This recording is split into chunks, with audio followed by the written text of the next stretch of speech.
E-cigarettes may soon be prescribed on the NHS to help smokers quit under radical plans by ministers to slash smoking rates in England. The Medicines and Healthcare Products Regulatory Agency, which I think is due a rebrand, has published updated guidance that paves the way for medicinally licensed e-cigarette products to be prescribed for tobacco smokers who want to quit smoking and switch to vaping instead.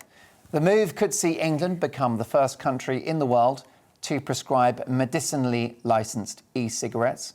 Almost 64,000 people die from smoking every year, 64,000, about 3.6 million, or 7% of adults in Britain instead use e-cigarettes.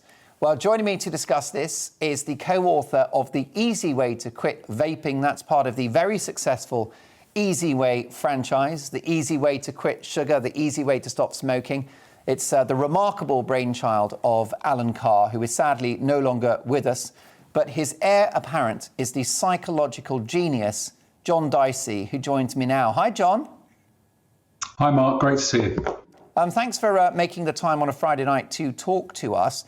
Why did you write a book called The Easy Way to Quit Vaping? I thought vaping was okay and not unhealthy.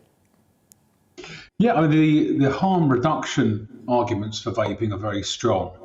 But right from the start, probably 10, 15 years ago, as e-cigarettes began to emerge, it became clear to myself and the rest of the Allen Carr organisation that actually there were going to be several problems. One would be that smokers would be hooked on both, so smoking when they're able to, vaping when they're not able to smoke, and that ultimately, eventually, those that just stuck to vaping, a certain number of them would want to get free anyway. There's nothing fun about being addicted to nicotine. It's one of those things that controls your life and the cost and the slavery and what have you. So we wanted to really provide a way of people getting free, completely free from nicotine. And the other important factor that sort of really cropped up in the last 5 or 6 years, really, at the levels of youth vaping, and the fact that we now have a generation of nicotine addicts who maybe have never smoked, have been drawn into nicotine addiction and now want to stop. So the idea of the vaping program, specific vaping program, really was to cover all those bases, really. Those who used to smoke, those who smoke and vape, and those who have only ever vaped, who wish to quit. I've got to say that I'm an unapologetic fan of your work. This interview is going to be softer than the Oprah Winfrey interview with the Sussexes, because I read your book, The Allen Carr Easyway to Quit Smoking, and didn't look at a cigarette again. And it's been very successful, not for everyone, but for many millions of people around the world. And one of the central principles of the book on any addiction is you can't replace a substance you're addicted to with something else and ever be free. So I guess the issue with vaping is that you're going from cigarettes to vaping, but you're still consuming nicotine.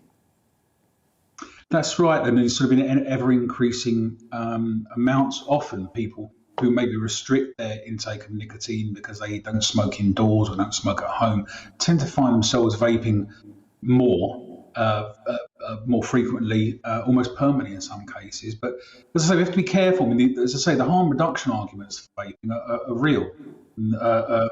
But I think it would be good to give smokers not just help to switch, if you like, to vaping, but actually those who want to stop smoking, want to get free from nicotine. And I think that's really important as well. John, before I bring my panel in, what about those who use vaping as a way of getting off cigarettes and obviously doing themselves less harm? Rebecca Reed, the brilliant journalist and broadcaster, was on my show last night as one of my panellists, and she piped up, no pun intended, and interrupted me when we were having this conversation, and she said that she'd managed to give up smoking via vaping cigarettes or e-vape. So are there some that can quit cigarette smoking and tobacco through vaping? Yeah, absolutely. It should be clear. We support anything that helps smokers quit. And it's really important. The more options smokers have, the more chances of their success. So certainly people do sort of completely switch to vaping and carry on vaping, and ultimately some of them do stop vaping as well. So I think it's getting the balance right. We're really here to help people who want to stop, and that's important. Yeah, I mean, more and more people John, come along to see us who do. John, I know you're not the biggest fan of patches, nicotine patches either, or gum, because it's the same argument. You're still consuming the drug that you're seeking freedom from. But is that what vaping is like? If you want to quit smoking, is it a bit like using a nicotine patch? Yeah, it's very much the same principle, except more nicotine, more often in higher doses. Right. So is that to clarify, John? Is there more nicotine in an e-cigarette than in a normal cigarette? Than in a nicotine patch or a nicotine gum. Oh, I see. All right. And what about the volume of nicotine in a vape, in an e-cigarette compared to a normal cigarette? Are they about similar, would you say?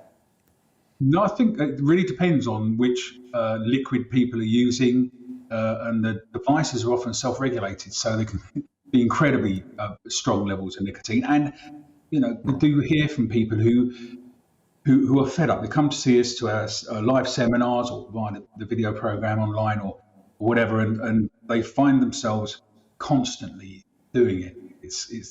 A cigarette has a beginning, a middle, and an end, whereas the vaping devices tend to just go on and on and on. So as I say, the using a substitute, something that contains nicotine, just continues the addiction and makes the addict more vulnerable to relapse. Why bother using a substitute when it can be easy to stop? Too right. Well, let's bring my fantastic panel in, if I can. Suzanne, Alfie, and Maya. Any strong views on this, Alfie?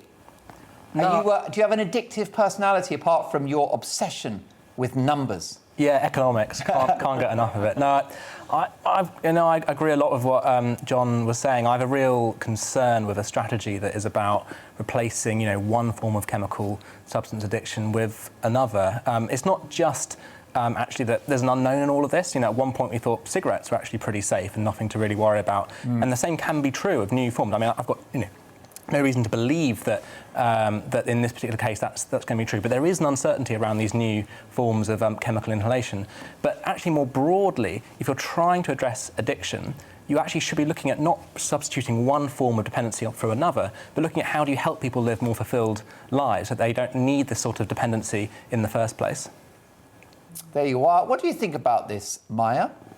Well, I mean, the main question of, because it's about e-cigarettes and the NHS advocating for it and paying for it. I vape, and I say no, it's nonsense. Like, we don't need the NHS to push for. We use taxpayers' money and waste our time to do that. The whole vape lobby are already doing a good job anyway to push for that thing. Overall, in terms of nicotine, I think that we had a massive debate tonight in discussion on nicotine rather than the actual dangers of cigarettes, the toxic chemicals, the tar, and everything that actually gives you the cancer. The nicotine part of it is less bad. It's the addictive part of it, but it's not as physically harmful as the rest of the toxic chemicals that comes from cigarettes. And I fully accept that vape, even if you have a juice that the nicotine hit is slightly lower than cigarettes, because you do it more frequently. Yeah, you would take more nicotine in, but it's still a better alternative. But it's not the job of the state or the NHS to use taxpayers' money to pay for it. It's easy. It's £10, £15, the cheapest device you could go get, and easily, it's cheaper than cigarettes anyway, so just do it yourself. Well, yeah, I mean, that's interesting, John, isn't it? I had a brilliant email in from Tony. Tony, thanks for your message. Hi, Mark. A lot of younger people who have never smoked start via e-cigarettes, a point you made, John. Are they going to be supplied free of charge on the NHS for youngsters? I don't want to contribute towards the pleasure of potential non-smokers. And of course, as with the normal tobacco industry, there's now big money behind vaping. Yeah, and there's quite a big struggle between these medical authorities, trying to keep the tobacco industry at arm's length and out of picture, only dealing with pharmaceutical companies. And that's a whole new ballgame really there.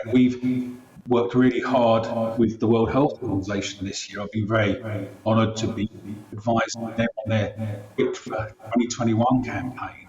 And they're adamantly against vaping. I think there's a middle ground. I think the regulation of the devices is really important.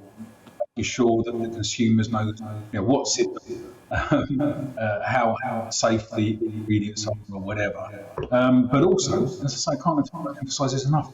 Offering smoke drug-free, getting free as well. Yeah. No, I think that's a fair point. Suzanne, what are your thoughts on this? Because I know you're a natural libertarian, so I can't imagine you're too enthusiastic about this state intervention, essentially handing out e-cigarettes to people. I think I agree with Mayo when he talked about the burden on the taxpayer. I think that's something I feel strongly about. But I think the thing that's impressed me most and made the biggest impression on me in this whole conversation is the contrast between the NHS strategy on addiction and the strategy of organisations like 12-step programmes like Alcoholics Anonymous, Overeaters Anonymous, Narcotics Anonymous. Now, the NHS, it seems to me, always pushes this line of harm minimisation. And I'm not convinced that is the right way to go about it. If you're a hardened alcoholic, I'm sorry, you can't just have one drink and then put the rest of the bottle away. If you're a compulsive overeater, you can't eat one biscuit and then get rid of the rest of the packet. That's not how it works. And I think the problem we've got within the NHS, and I'm going to say this and be honest about it, is I think very often addiction programmes, and I think it's the same in government too, they're run by people who actually aren't addicts. And they don't understand just how difficult it is to kick habits when you are very much addicted. And that's where I think this harm minimisation strategy, and I agree. I must admit, when I walked into the studio tonight, I thought vaping was probably a good idea because I know people that have quit smoking through vaping. But listening to the arguments, I have to say, I'm now questioning that. There we are. Final thoughts on this, John? What would you say to anyone that's struggling to get off the fags? Really, well, obviously I'd get in touch with Allen Carr Easyway, best-selling stop smoking book of all time worldwide. Can I ask you a quick question? You've got, briefly, John, you've got a photograph behind you of Ray Liotta, Robert De Niro and Joe Pesci. Do you use them to persuade people to stop smoking when they come to your clinic? Yeah, they're my special A team. They're in charge. But I know the website is allencarr.com, and that's ALLEN car.com. So, yeah, closing thoughts, John, if you're struggling with the fags. Yeah, just the really important thing is to, rather than sort of think of all the downsides of smoking, which are pretty scary, when you think about those, the smoker gets fearful, and the first thing they do is light a cigarette. What there really is to think of, why do you smoke in the first place? Try and analyse those reasons. And once you kind of counter those reasons, it's relatively easy to stop. I think that's the really important thing. So it's enjoying freedom from smoking, and that's the real target and the goal, rather than kind of this negative view of what life might be like when we stop smoking. I used to be an 80-a-day smoker. I never thought I could ever stop. And even if I thought if I did stop, I'd be miserable. But so it was revelation to me when I did. Brilliant stuff. John, delighted to have you on the programme. Look forward to catching up soon. John Dicey is the author of his latest book, Allen Carr's Easy Way to Quit Vaping. I think Caroline's got a still of it there. There it is. Allen Carr with John Dicey. Get free from all of those disposable and other vaping solutions and other nicotine products. Lots of responses coming in on this. Where shall we